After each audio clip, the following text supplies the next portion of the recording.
An August poll highlights a trend that's emerged in the 2020 presidential cycle thus far. Voters favor Senator Elizabeth Warren, DMA, as one of their top choices for the Democratic nomination when the focus isn't on electability. When it is, they wind up picking former Vice President Joe Biden. These dueling results, from a survey by Quinnipiac, underscore a conflict that some Democratic voters seem to be wrestling with. While many people have candidates they're excited about, their top priority by far is beating President Donald Trump, and for some, because of Hillary Clinton's loss in 2016, they're not sure certain candidates, namely, women, can do it. Biden and Warren are our top two choices, voter Connie Especk recently told Vox's Tara Gulshun in Iowa, adding, "I'm still afraid there's going to be people that are prejudiced against electing a woman. There are some old stubborn guys, they may not vote for a woman," said her husband Glenn Especk, who had previously supported Clinton. The Especks are far from alone in expressing this sentiment. It's a fear driven by Clinton's recent defeat, the high stakes associated with unseating Trump and long-standing skepticism of women in politics, experts tell Vox. To understand Bidementum, you've got to have some of the conversations I had yesterday. Middle-aged women explaining that 2016 showed that voters won't elect a female president, so they've got to be strategic. Dave Weigel, at Dave Weigel, April 30, 2019. The default stature for voters is to question whether or not a woman can be successful or has what it takes, says Rutgers political science professor Kelly Dittmer, who's also a scholar at the Center for American Women in Politics. On their face, these doubts may seem rational based on the outcome of the 2016 election. But the evidence is mixed on just how big a role Clinton's gender played in her loss. Though studies have found that gender bias was likely a factor, it's seen as one of many factors, which include the degree of political baggage Clinton brought to the race. Moreover, making 2016 the definitive case study asks voters to apply the performance of one woman candidate to every woman who comes after her, completely obscuring the individual strengths and positions of this cycle's contenders, and the electoral success women have had in other races. It also discounts variables that differ across cycles, such as voter turnout. Michigan Gov. Gretchen Whitmer delivers her State of the State address, February 12, 2019, at the state capitol in Lansing. Al Goldie's AP other recent trends, including the sweeping victories by women candidates in House races in 2018, further counter the idea that sexism is the deciding factor in women's electoral success. During the 2018 midterms, women candidates didn't just win key races, they drove the blue wave that ushered Democrats back into the House majority. All of this is to say that the idea that a woman candidate is not as electable as a man isn't quite grounded in actual data. Certainly, it's possible voters may have concerns about how a candidate's policy positions would hold up in a general election against Trump, but those questions are worth applying to candidates of any gender. While gender bias definitely continues to exist, voters are only exacerbating it if they discount women from the get-go. Here are 5 reasons the question "Can a woman win?" is the wrong one to ask. Look no further than the 2018 midterm elections for ample evidence that women have no problem winning elections, including many races in battleground districts. Of the 41 seats that Democrats flipped from red to blue last year, 23 were won by women, many of them in purple districts in states like Iowa and Michigan. Both Senate pickups the party had, in Arizona and Nevada, were also won by women. On top of that, 4 out of 7 gubernatorial flips were won by women, 3 of them in Michigan, Kansas, and Maine. Women candidates, many of whom were seeking office for the first time, were integral to the blue wave. In fact, non-incumbent Democratic women had the highest win rates of any congressional candidates in both parties, according to an analysis by Dittmer, Rep. Jackie Rosen, DMV, who won the seat as the Democratic candidate for Senate in Nevada, addresses a crowd of supporters during the NV Democrats' election night event at Caesars Palace in Las Vegas, on November 6, 2018. Michaela Whitmore for The Washington Post via Getty Images. The idea that it is women that are not electable is really debunked when you look at the fact that women have been successful, Dittmer says. An important caveat: researchers note that women typically face more gendered skepticism when running for executive office than they do when running for deliberative bodies like Congress. The gubernatorial wins, however, further bolster the argument that voters are excited to support a candidate who resonates with them, in an executive role.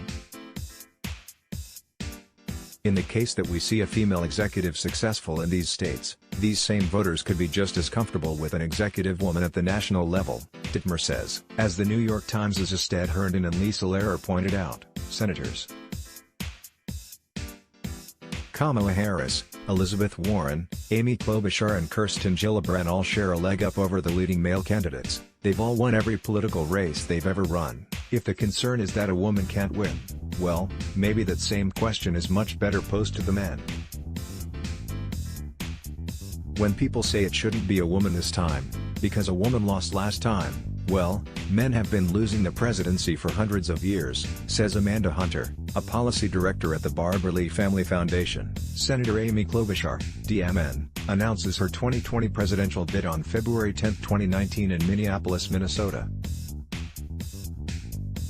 Stephen Maturin/Getty Images. With numerous House, local and Senate races between them, the leading women in the 2020 race have not lost a single one. On the other hand, former Vice President Joe Biden has mounted multiple failed presidential campaigns, one of which he was forced to withdraw from amidst a plagiarism scandal.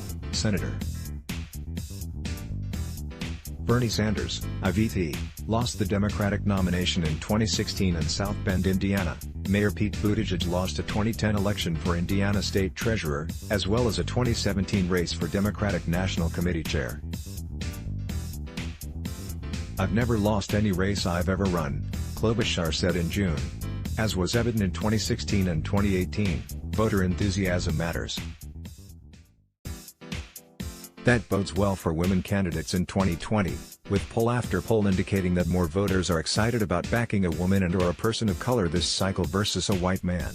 The 2020 election is already expected to see strong turnout due to how polarizing Trump has been as president, but a particularly energizing nominee could spur even more Democratic-leaning voters to participate. California Senator Kamala Harris meets voters at the SEIU breakfast at the Moscone Center in San Francisco, June 1, 2019. Melina Mara/The Washington Post/Getty Images. In 2018, for example, voter turnout was the highest that it's been of any midterm election in the past century. Democrats managed to win the House by a significant margin, due in no small part to anti-Trump energy.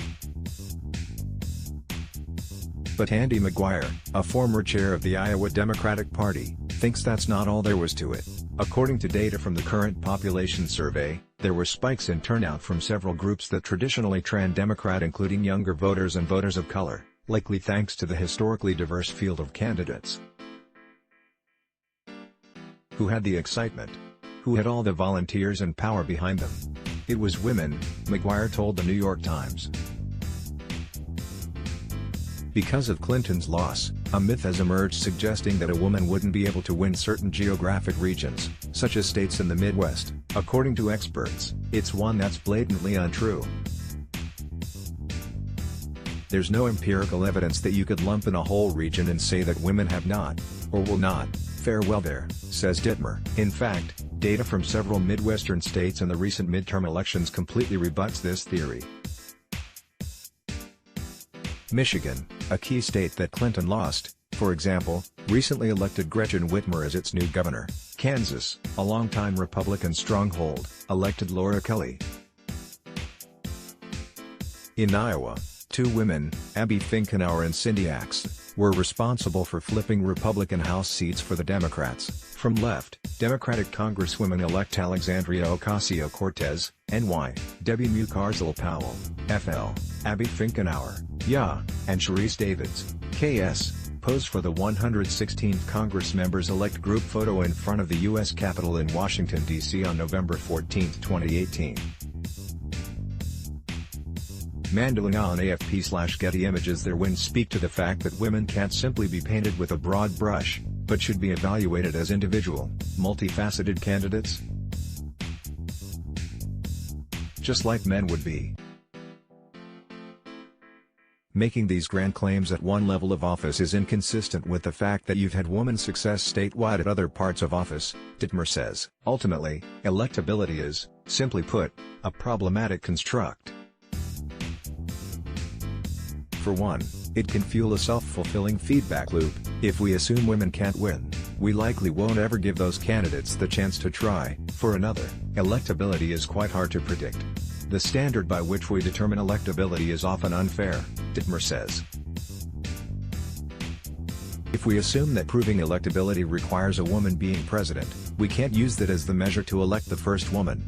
As presidential candidates including Barack Obama have demonstrated in the past, electability is such a dicey measure because it can literally be questioned up until the moment someone wins. In an interview with NBC News, Harris noted that she hasn't been seen as electable in many races she's run in, even though she ultimately won all of them. "Every office I've run for, no one like me had ever done the job," she said. "Based on gender, based on race. Every time, pundits said the people weren't ready for it, but won." Most recently, President Donald Trump was widely viewed as unelectable in 2016. Figuring out who fits the bill is like nailing Jell-O to a wall, says University of Virginia's Kyle Klondike. As a result, theories of electability often function more as a coded way to express existing biases about what a winning candidate looks like, rather than accurate predictions. Head-to-head candidate matchups might be a helpful data point, says UCLA political science professor Lynn Vavreck, but even those aren't necessarily foolproof. "Is this person going to win the general election?" she says. "The only way to know that is if they win the general election." MSNBC host Joy Reid, Democratic presidential candidate senator Elizabeth Warren, DMA, and She the People founder Amy Allison addressed the crowd at the She the People Presidential Forum at Texas Southern University on April 24, 2019 in Houston. Sergio Flores / Getty Images. Let's block ads. Why?